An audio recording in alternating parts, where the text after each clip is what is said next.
How's it hanging, everybody? Welcome to General Hospital MV, my GH After Show. I'm keeping it brief this week because my family just got back from their vacation and we're spending some quality time together. But I still want to talk about GH, so let's do this. First of all, I want to say that Nina this week made me really mad. She hired Nell to be Charlotte's nanny literally just to stick it to Lulu's family. And I was like, huh.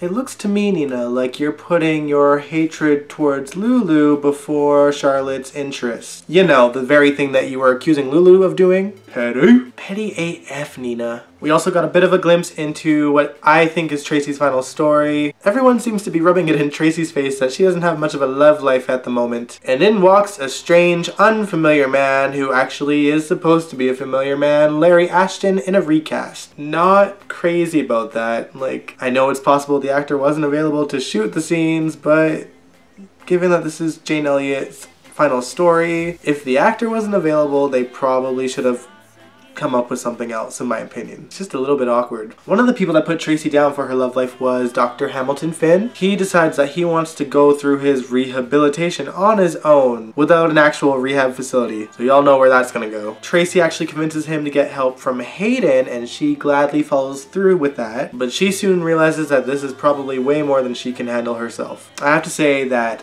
Michael Easton acted his ass off in those scenes this week. I was super impressed. I'm actually really enjoying this story because Michael Easton is just bringing it to the table. Not that I had any doubts that he would. He's a fantastic actor. But given that the audience knew that this storyline was coming, I think it's great that he's bringing his total A-game for this. Those shower scenes with HayFinn, pretty hot. Rebecca was bringing her A-game too, though. I really got the sense that she was fearing for her life when he was grabbing her arm. I was legitimately terrified for her. So yeah, great scenes with them.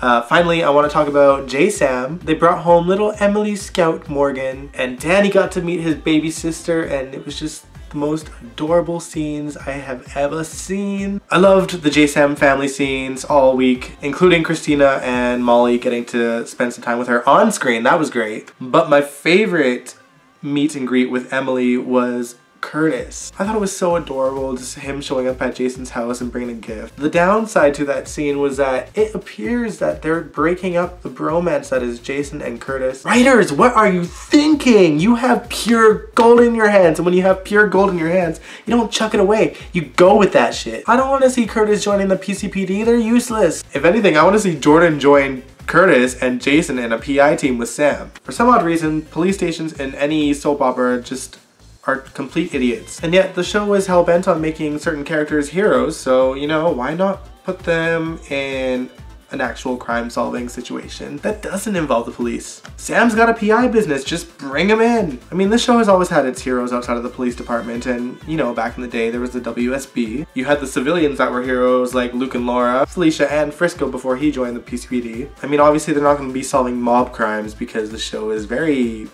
for whatever reason, enthralled with the mob life. But mob crime isn't the only crime in this show, so, you know, let's do this. Anyway, that's all I have to say. I will catch you guys next week.